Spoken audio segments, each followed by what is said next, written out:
Hola, bienvenidos. Vamos a resolver la parte de filosofía de la guía UNAM.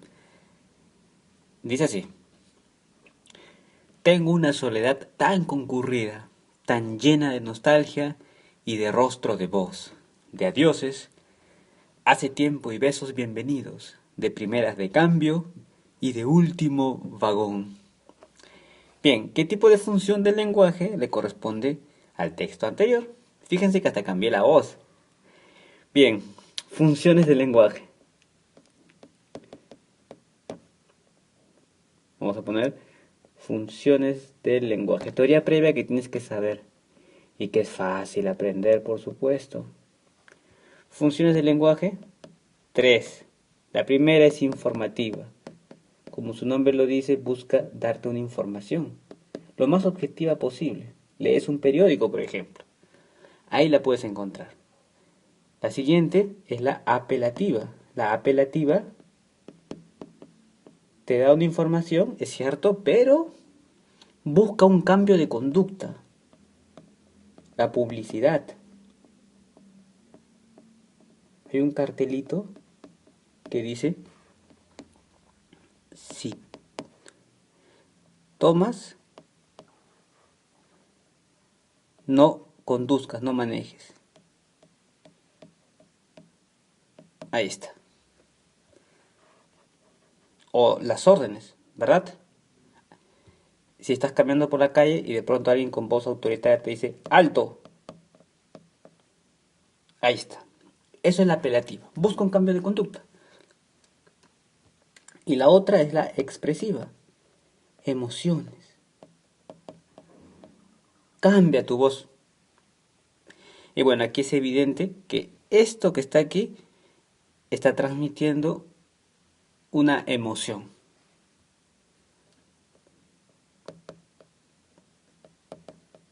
Sentimiento. Por lo tanto, está expresando algo. ¿Sí? Por supuesto que dentro de la informativa podemos encontrar otros subgéneros, ¿verdad? Descriptiva, en fin. Aquí lo que nos interesa es recordar estas tres y bueno, saber reconocerlas y es fácil, ¿verdad? Informativa, el periódico. Apelativa, un cambio de conducta. Alguien te dice, por ejemplo, limpia tu habitación. Alto. La publicidad. Y expresiva, una emoción. ¿Listo? Siguiente pregunta. ¿Cómo se simboliza la siguiente proposición? Simbolización. Estamos en lógica. Es bien sencillo. ¿Ok? En casi todas se simboliza siguiendo el orden en que aparece la oración. Lo primero que tú tienes que hacer es reconocer tus conectores y tus proposiciones. ¿Ok?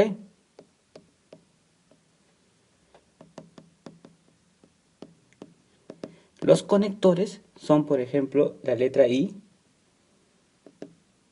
A ver, a la letra I en lógica le ponen así. O también un puntito. O así. El entonces, o sea, sí. Aquí viene una proposición, entonces. Trabajan en pareja. El sí siempre va con el entonces. Se le llama el condicional. Su símbolo es una flechita. ¿Ok? Este es el conector conjuntivo, este es el disyuntivo. Y las proposiciones es una oración, vamos a decirlo, pero que no tiene un sentido completo en sí mismo, cabal. Es una unidad menos que una oración. Vamos a ver, con esta breve teoría, cómo nos manejamos y si es suficiente para responder la siguiente pregunta. Dice, sí, este es condicional, ojo, porque el sí está sin acento. Si está con el acento gráfico, entonces ya no es condicional, sino es un adverbio de afirmación. Bien, aquí dice, si la llevo al cine, mira, apareció el sí, siempre tiene que haber un entonces. Por lo tanto, esto que está aquí es una proposición. Te das cuenta que no tiene, o sea, pones aquí, la llevo al cine, no tiene un sentido completo. La llevo al cine no quiere decir mucho, pero cuando se juntan varias proposiciones con conectores ya te dan una idea cabal. Pues bien, a todo eso que está ahí, a esta proposición le vas a poner, se le pone letras, ¿no? P, Q, R, siempre en ese orden. Aquí le están poniendo mayúscula, hay algunos libros que ponen minúsculas, bueno, reemplazas con letras entonces. A esto le pones letra mayúscula P y en el orden en que van apareciendo. ¿Dónde hay otro conector? I. Entonces lo que está entre este conector y este conector es otra proposición. La vamos a poner otro color. Esto va a ser Q. Y por supuesto lo último que queda tiene que ser R. Tres proposiciones. ¿Sí? P, vamos a poner aquí P, la llevo al cine. La lógica se parece mucho a la matemática porque es bien rigurosa. Q, tengo que pagarle boleto. No es necesario que tú hagas esto en el examen. Lo haces sobre el papel nada más.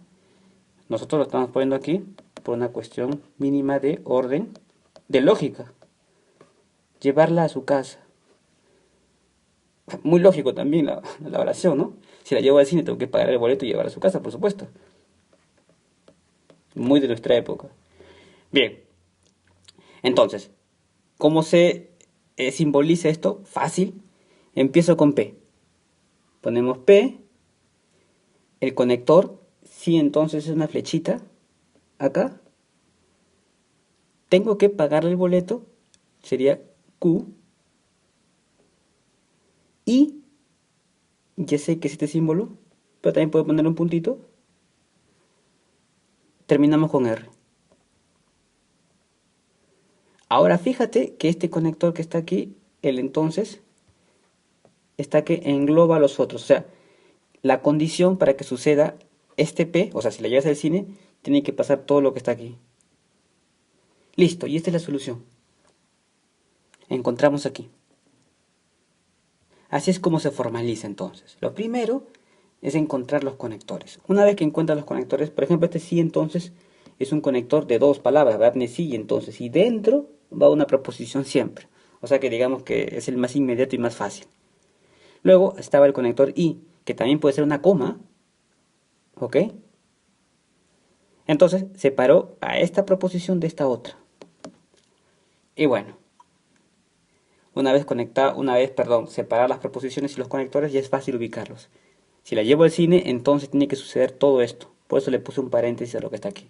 Tiene que suceder que pago el boleto y llevo a casa. Así es como funciona la lógica. Bien, simbolización de proposiciones. Nos dicen qué parte del siguiente argumento se suprime. ¿Cuál es el argumento? El argumento es esto. Todos los estudiantes son inteligentes.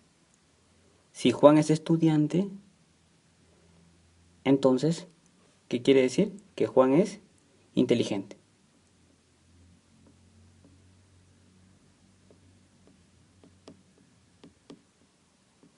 Esa es la conclusión.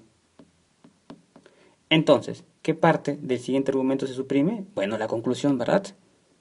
Porque si me están diciendo, todos los estudiantes son inteligentes, esto es como un conjunto. Si Juan pertenece a este conjunto de estudiantes, entonces es inteligente. Esa es la parte que se está suprimiendo. Seguimos con la parte de lógica. ¿Listo? La conclusión. La siguiente pregunta dice, ¿cuál de los siguientes textos pertenece a la ética? Bien, algunos conceptos fundamentales en filosofía. Recuerda que es posible distinguir varias áreas de investigación filosófica. La ocupación favorita de los filósofos es la investigación. Y la especulación, por supuesto. Ahí está. Una de ellas, por ejemplo, puede ser la ética.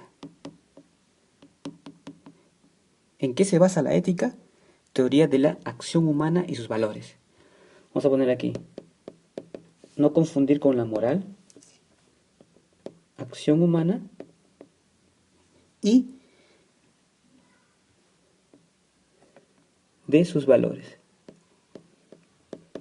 Bueno, ¿qué más tenemos? Podemos tener, por ejemplo, la ontología. La ontología Es el análisis crítico de la estructura de la realidad. Estructura de la realidad. Onto es ser. ¿Ok? Luego podemos mencionar, por ejemplo, gnoseología. Se escribe así, ¿no? G-N.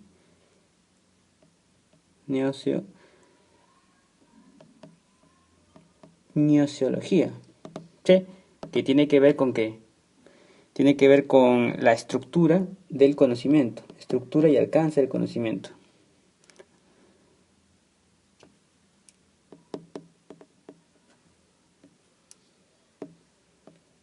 Conocimiento, básicamente.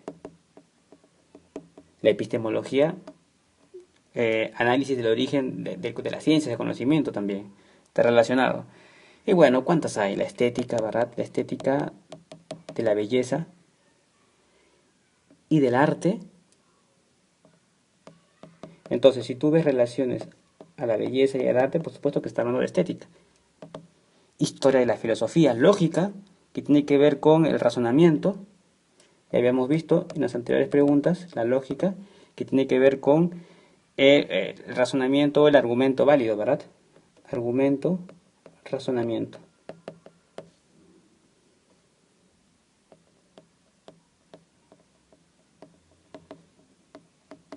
Así es.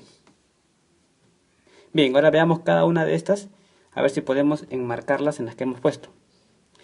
Dice, proponemos distinguir a este propósito dos grandes categorías: las ideologías, creencias elaboradas y más racionales, y las creencias irracionales y más espontáneas, que llamaremos mitos. Esto está hablando como que un poco la estructura de la realidad, ¿verdad? Puede hacer referencia a lo que es la ontología. Aquí dice en la B, el argumento es una razón o logos. En cuanto a la razón o el razonamiento, se distingue de la intelección o intuición intelectual, ya que la intelección es inmediata y el raciocinio es mediato, sucesivo y arduo. Me están hablando del argumento. Bueno, lógica. El objetivo final de la teoría normativa de la obligación es el de guiarnos en la adopción de nuestras decisiones y en los juicios a propósito de las acciones en situaciones particulares. Acciones, acción humana, ¿sí? Guiarnos, normativa. Vamos, que esto es ética. Las cosas que decimos, la siguiente, a propósito de Dios, las decimos basándonos en la autoridad de las palabras y los actos de Cristo, quien habló en lenguaje humano sirviéndose de parábolas. Y así también nosotros hablamos de Dios en parábolas.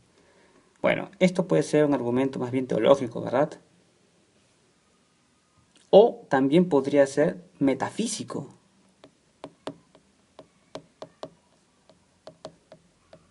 Sí, recuerda que meta significa más allá. O sea, más allá de lo físico, más allá de lo que nuestros sentidos pueden concebir, pueden apreciar. ¿Ok? Eso significa metafísico. Cuestiones intangibles, como el alma, el espíritu, en fin.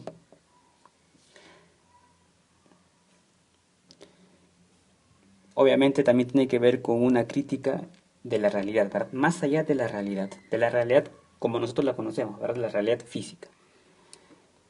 Bien, respuesta, la letra C. Y ahí están las principales materias de investigación filosófica. De los siguientes casos, distingue cuál de ellos implica responsabilidad moral. Bien, antes de responder esta pregunta, vayamos con la famosa diferencia entre ética y moral. ¿Qué significa ética y luego qué significa moral? ¿Serán lo mismo? Vamos a decir que etimológicamente o en cuestión de significado es en verdad lo mismo, solo que se diferencia en que la ética es el estudio filosófico. Esto que está aquí es el estudio filosófico, como habíamos visto, materia de investigación. Estudio filosófico de la moral. Ahí está. Y es teórico. Mientras que la moral es lo mismo, o sea, tiene el mismo significado, pero es práctico. Ahí está, teoría versus práctica. Teoría versus praxis.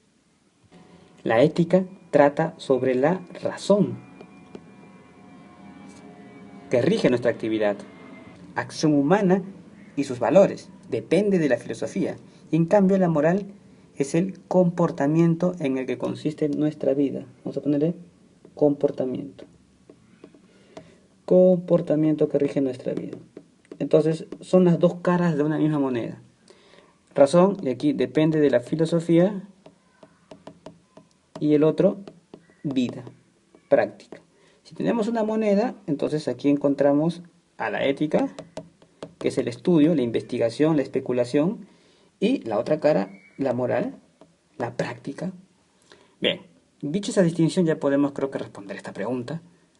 Dice así, María quiere ahorrar dinero y compra una alcancía para realizar su fin. Esto que está aquí no implica una responsabilidad moral, ¿verdad? Esto más tiene que ver con una responsabilidad económica, ¿sí? Para ahorrar dinero, ¿ok? Pedro sale a buscar trabajo, camina, hace entrevistas, exámenes y finalmente no lo consigue. Eso tiene que ver más bien con una cuestión volitiva, más psicológica. Rocío decide regalar una blusa roja, otra verde y una azul. Esto no tiene nada que ver, ¿sí? Juan elige no estudiar para su examen y prefiere ir a participar en el juego de fútbol de su equipo. Recuerda que moral es el conjunto de principios, criterios, normas y valores que dirigen nuestro comportamiento. La moral nos hace actuar de una determinada manera y nos permite saber qué debemos hacer, ¿sí? ¿Qué debemos hacer?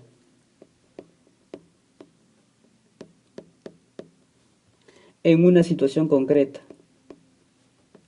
Esa es la moral.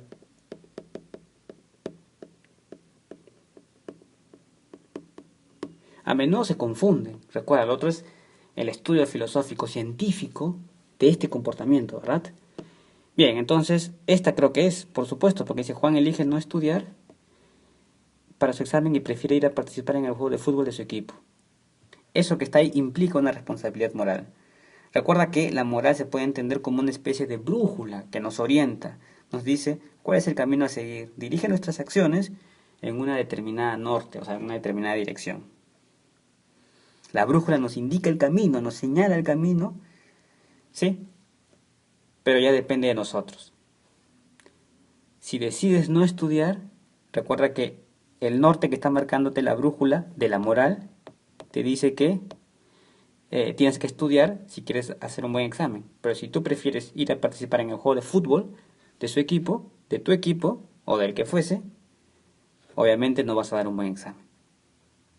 Y la ética, por supuesto, es la reflexión teórica. Bien, aquí lo más importante creo que era establecer eso, ética versus moral. Típico en preguntas. Listo, respuesta a la D, creo que estaba bastante obvia con respecto a las anteriores. Existen diferentes tipos de conciencias. La conciencia que se relaciona con la ética es aquella que vamos a completar aquí, a sí misma, así como sus propios conocimientos y sentimientos. De la pregunta anterior habíamos visto que la ética hace un examen, ¿verdad? De la moral. Es una reflexión teórica. Entonces podemos poner aquí, se examina, se investiga, ¿verdad? Habíamos dicho eso, que es una investigación. Es la teoría. Entonces esta es la única que puede ser. No se crea a sí misma, no organiza, no describe de muy poco, examina, así como sus propios conocimientos, deseos, ¿verdad? Y sentimientos. Esa es la respuesta, con definición de ética que ya habíamos visto de las anteriores preguntas. Un ejemplo de valor moral es, seguimos con moral y siempre cuando hablamos de moral tenemos que hablar de ética. Y aquí voy a poner otro ejemplo que creo que es mucho más preciso. La moral siempre se hace esta pregunta. ¿Qué debo hacer? ¿Cuántas veces nos hemos encontrado con esto? Con esta pregunta. Con tal que la ética, ¿qué pregunta se hace? ¿Qué es la moral? ¿sí? No, ¿qué debo hacer? Bien, desde este punto de vista, ¿cómo escogemos un valor moral? ¿La belleza? No, la belleza podría ser un valor estético, ¿verdad? La grandeza, la sabiduría, no, es el respeto. Recuerda que la moral tiene una base social.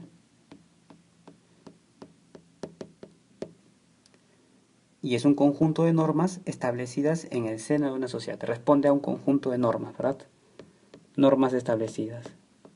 Y por supuesto, el respeto es una de ellas. La grandeza, la sabiduría y la belleza no son normas en sí mismas establecidas. Bueno, siguiente pregunta. El siguiente texto de Kant aborda un problema desde la... A ver, dice así, para decir si algo es bello o no, referimos la representación no mediante el entendimiento al objeto para el conocimiento, sino mediante la imaginación, al sujeto y al sentimiento de placer o del dolor del mismo. Bien, ¿de qué nos están hablando? Dice para decir si algo es bello o no. Belleza, ¿la belleza con qué tiene que ver? Con la estética. Lo habíamos visto al principio, en investigaciones filosóficas. Acá está. Metafísica más allá de la realidad objetiva, ¿ok? El alma, por ejemplo. La epistemología tiene que ver con las ciencias, desarrollo de las ciencias. Y ontología, onto es ser. Es el análisis crítico de la estructura, ¿verdad? Análisis crítico de la realidad. Estructura de la realidad o análisis crítico de la realidad, ¿verdad? Bien. Entonces, belleza tiene que ver con la estética. ¿Qué áreas filosóficas relaciona Platón en el siguiente fragmento? El alma, al ser racional y diversas veces renacida, al haber contemplado todas las cosas, no puede más que haberlo aprendido todo. Nada impide que un solo recuerdo, que los hombres llaman saber, le haga encontrar de nuevo todos los demás. Fíjate que está hablando del alma. El alma es algo que se encuentra más allá de la realidad que nosotros conocemos, más allá de la física, ¿verdad? Es algo que no podemos demostrar con nuestros sentidos. Eso es metafísica, metafísica pura y dura. Platón es un experto en metafísica. Él plantea dos mundos, ¿verdad? El mundo objetivo o de las ideas, o sea, el verdadero mundo, y el mundo sensorial, el que vivimos nosotros, que es un mundo falso, de apariencias. Bien. Tenemos metafísica acá, tenemos metafísica acá. Pero no solamente se queda con el alma, dice, al ser racional y diversas veces renacida, renacimiento, renacida, o reencarnado de repente, no puede más que haberlo aprendido todo. Nos está hablando del conocimiento, ¿verdad? Pero más que una teoría del conocimiento, esto hace mención a la epistemología, que trata precisamente eso, el conocimiento, el saber. Se está refiriendo también, aunque tangencialmente, a la ciencia, ¿no? Nada impide que un solo recuerdo, que los hombres llaman saber, le haga encontrar de nuevo todos los demás. Entonces, es el área filosófica del conocimiento, del saber, es epistemología.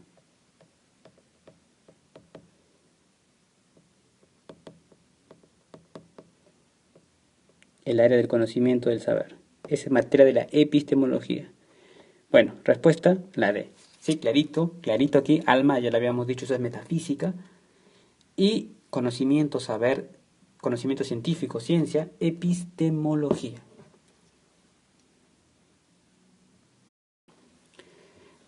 La pregunta 120 dice así: para acercarse más a lo real, siempre tiene necesidad la imagen de que se la enriquezca, en lugar de que se la empobrezca. Lo real siempre se presentará como algo independiente de la imagen que lo representa. De allí que la imagen y lo real se conciben como distintos, pero no contradictorios. Ojo que aquí ya me ponen ontológico. Nosotros habíamos dicho que la ontología tiene que ver con el análisis crítico de la realidad. Hubiesen podido preguntarme este texto a qué área de la filosofía pertenece, a qué área de investigación de la filosofía. Análisis crítico de la realidad.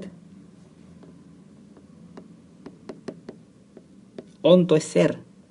Ser significa real, la realidad.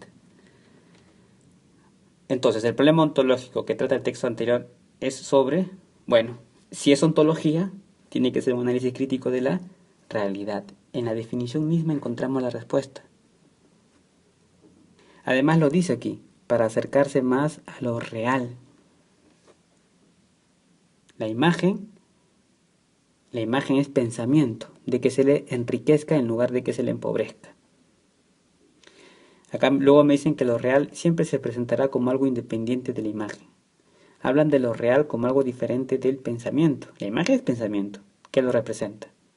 De allí que la imagen y lo real se conciben como distintos, pero no contradictorios. No me hablan de la existencia, ni de la apariencia. Bueno, la esencia, pero bastante lejano. Más es la realidad, que es básicamente de lo que se ocupa la ontología. ¿Ok? Aquí estaba clarísimo, ya que lo mencionaba en la primera oración. ¿Listo? Hasta aquí el repaso de filosofía de la guía. Y bueno, si la información te fue útil, suscríbete al canal, difunde en tus redes, que de esa manera colaboras con nosotros. Un saludo y sigan conectados a Academia Internet. Sentimiento. Por lo tanto, está expresando algo. ¿Sí? Por supuesto que dentro de la informativa podemos encontrar otros subgéneros, ¿verdad? Descriptiva, en fin. Aquí lo que nos interesa es recordar estas tres y bueno, saber reconocerlas y es fácil, ¿verdad? Informativa, el periódico. Apelativa, un cambio de conducta. Alguien te dice, por ejemplo, limpia tu habitación. Alto. La publicidad, si estás caminando por la calle y de pronto alguien con voz autoritaria te dice, alto. Ahí está. Eso es la apelativa. Busca un cambio de conducta. Y la otra es la expresiva. Emociones. Cambia tu voz. Y bueno, aquí es evidente que esto que está aquí está transmitiendo una emoción.